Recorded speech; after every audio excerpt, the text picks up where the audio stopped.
Paano magnegosyo online ang isang OFW? Ako si Aika Medriano at nagnenegosyo ako dito sa Pilipinas. Alam ko na marami sa inyo ang naghahanap ng dagdag na kita para sa inyong pamilya sa Pilipinas. Kaya ito yung mga best tips and practices na makakatulong sa inyo. Una sa lahat, bakit nga ba maganda ang mag-online business para sa mga OFW?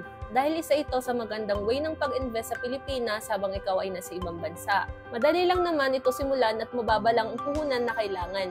So, syempre, pwede kang magbenta ng online products, local na products, o iba-ibang services. So, isang halimbawa na pwede nyong simulan na online business ay ang local na product mula sa Pilipinas.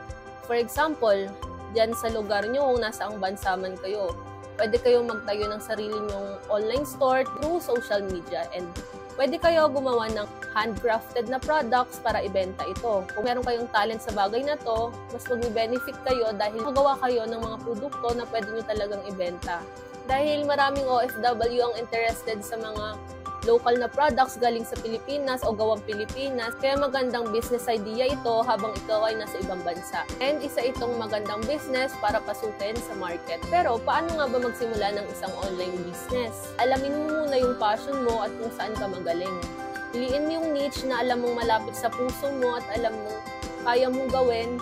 At syempre, dapat may market para dito. Ayusin mo yung mga online presence mo like Facebook, website, or any social media platform na pwede mong i-promote ang iyong mga products. So, isa pang magandang business example habang ikaw ay nasa ibang bansa ay ang pag-o-offer ng mga online services gaya ng virtual assistants, graphic design, or content writing.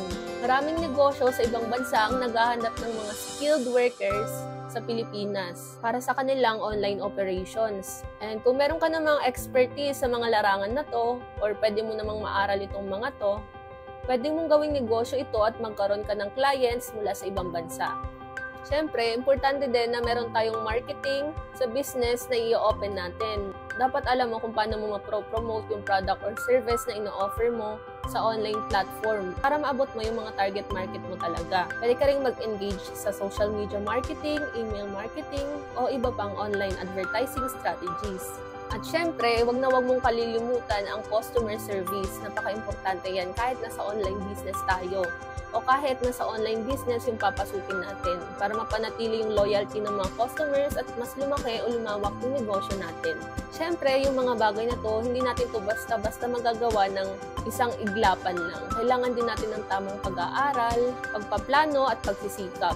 Hindi ko sinasabing magiging madali ito kasi wala namang madali. Pero kung pwede naman tayong gumawa ng way para magkaroon tayo ng extra income or business or online business habang nagtatrabaho tayo sa ibang bansa, mas malaki yung potential na mas makapag-ipon tayo, makapag-reinvest tayo, o makapag-build tayo ng maayos na cash flow. So, napakagandang opportunity nito para makapag-invest tayo o makapagsimula tayo kahit na nasa ibang bansa tayo. Para sa mga OFW, huwag kayong basta magsimula ng kung ano lang yung trend. Isipin nyo kung saan kayo magaling. Dahil dyan kayo hindi mahihirapan. And yan yung kaya nyong focus at mas kaya nyong aralin maigis. So yung talents nyo, kung ano yung pwede nyong gawin nyo yung negosyo. Sa yung pagkakataon na pwede kayong kumita online habang kayo ay nasa ibang bansa.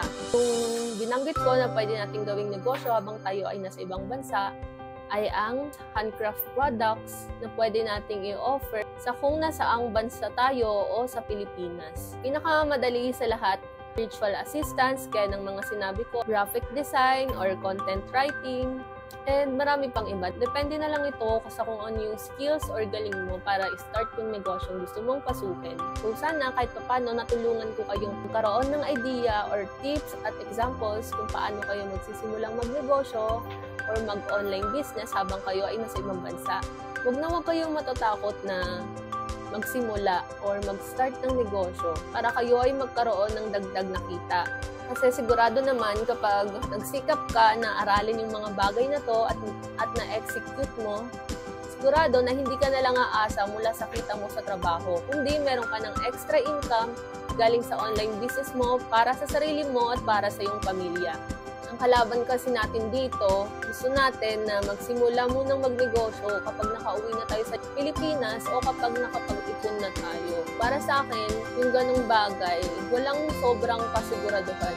Kasi Kasi syempre, kung wala ka namang knowledge sa pagnenegosyo, and kapag pinasok mo agad yung perang inipon mo sa negosyo gusto mong pasukin pag uwi mo ng Pilipinas, pwedeng mag-fail ito kasi hindi ka nag-start sa kung ano yung pwede mong i-start na ngayon habang nagtatrabaho ka pa. At least, habang nasa ibang bansa ka, plano mo na din talaga mag-negosyo sa Pilipinas, may knowledge ka na and may idea ka na kung paano magpatakbo ng negosyo or online business. Naniniwala ako na deserve nyo yung best dahil sa sacrifice na ginagawa nyo para may maitulong kayo sa inyong pamilya. So, sana mga binanggit ko ay makatulong sa inyo para makapag-decide na at makapagsimula na. And always remember that you have to learn today to create a better tomorrow.